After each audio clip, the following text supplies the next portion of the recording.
اعوذ باللہ من الشیطان الرجیم بسم اللہ الرحمن الرحیم۔ حضرت علی کرم اللہ وجہہ سے روایت ہے کہ نبی کریم صلی اللہ علیہ وآلہ وسلم نے فرمایا، 3 چیزوں میں تاخیر نہ کرنا۔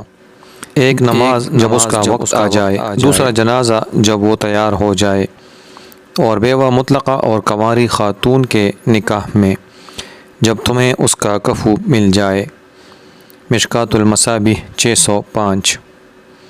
حضرت ابو ذر رضی اللہ عنہ بیان کرتے ہیں، رسول اللہ صلی اللہ علیہ وآلہ وسلم نے ارشاد فرمایا، 3 اشخاص ایسے ہیں جنہیں اللہ پسند فرماتا ہے، اور 3 ایسے ہیں جنہیں اللہ ناپسند کرتا ہے۔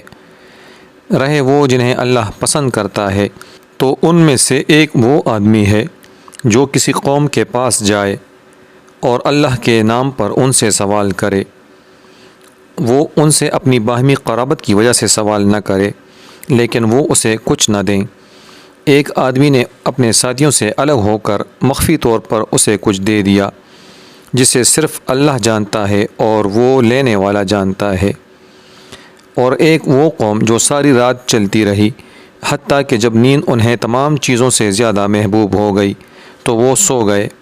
اس اثنا میں ایک آدمی کھڑا ہو کر خشوع خضوع کے ساتھ مجھ سے دعا کرنے لگا اور میری آیات کی تلاوت کرنے لگا۔ اور تیسرا وہ شخص جو کسی لشکر میں دشمن سے برسر پیکار ہو لیکن وہ شکست کھا جائیں تو یہ پھر بھی سینہ سپر رہے حتیٰ کہ اسے شہید کر دیا جائے یا پھر اسے فتح حاصل ہو جائے۔ اور وہ 3 جنہیں اللہ ناپسند کرتا ہے، بوڑھا، زانی، متکبر، فقیر اور ظالم مالدار ہیں۔ مشکوٰۃ المصابیح 1922۔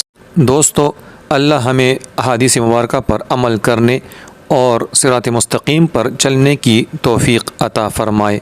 آمین یا رب العالمین بجاہ سید المرسلین۔